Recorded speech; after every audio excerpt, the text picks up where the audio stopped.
We bring in head coach Dan Shardo. Well, interesting finish to that ball game, Dan. We had full court pressure for 4 minutes. Not going to ask you to comment on that, but you get what you get out of these games. I think certainly you guys wanted to improve with your offense with the new lineup, with Alex being out for a little bit, and I think you got that. Plus, you got some guys that needed some work in the ball game. Yeah, we did. These are, obviously good games to continue after that long break we had to sharpen things up out there on the court in real games, and then obviously another great opportunity for those guys off the bench to get quality minutes and that experience that you can't simulate any other way than game experience. So and I thought a lot of those guys did pretty well out there tonight. So all in all, we came out away with a win, and everybody's healthy, and we got, like I said, a lot of those guys good game minutes. Talk a little bit about the bench players. They played a lot of minutes. Oberheiser played 23 minutes. He had 12 points, 5 rebounds, and they were, Marygrove's pretty athletic, so he certainly had to work, especially get those rebounds. I thought Aaron, showed some progress. He really did, and Aaron's a really good defensive rebounder. He goes up with 2 hands and rebounds. I actually thought he had more rebounds than that defensively, Aaron, this is great for him because we're going to need him moving forward here, and he's able to go in there and get 23 minutes and just knock off some rust, if you say, even getting to the free throw line as much as he did. He's a much better free throw shooter than what his stats are telling right now. At least I think he is.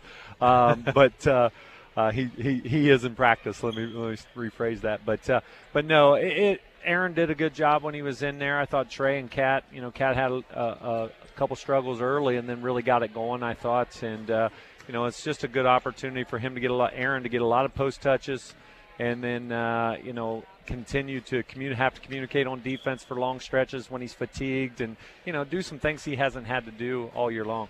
I thought it was good for Chaz George to get 10 minutes. And, I think depending on certain situations, he might be a guy that has to play 2 or 3 minutes in a ball game. And I think the first part of the year, you could tell he was maybe rushing some things, maybe trying to play out of the system. I thought today he played in the system, and he did that, and he got 6 points inside of what you want him to do. He really did, and he probably he got to the basket on a couple of those other misses, and we're right there. So, and he came away with 8 rebounds, in that time period, and he was really cutting hard today on offense, and he was active out there. And that's what he needs to do as a young player is really use his athleticism and just play really hard with that athleticism. And then hopefully the other parts of his game will continue to get better and better. And I thought he made a step towards that direction here today. So I was really pleased with how he played. As a team, you guys really shared the basketball well. 27 assists. Of course, when you score 106 maybe or 109, maybe you're going to get that. But still, I thought the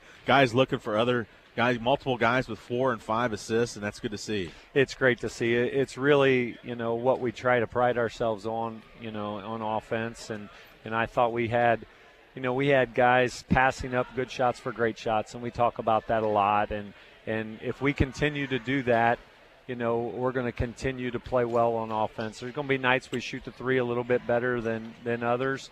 But if we're sharing the ball and playing together, especially when we're getting stops on defense and we're able to get our transition game going, I think we're pretty tough to handle on the offensive end when we're doing that. So 27 assists is a good credit to our guys, and that includes – Martise didn't shoot it that well, and we had some other, we had a lot of nice looks in there, so that number could have been even higher.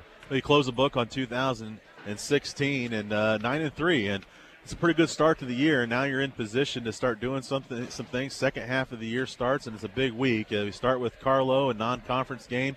We expect to probably be similar to this one, but then Thursday and Saturday, the 2 biggest games that we've had all season when we bring on the 2 leaders in the GLIAC North. Yes, like you said, we got Carlo coming in, and then we got Saginaw on Thursday and Wayne State on Saturday, and both those teams are having really good years. I believe they both have 1 loss, if I'm correct, overall. Wayne State doesn't have undefeated in the conference, right?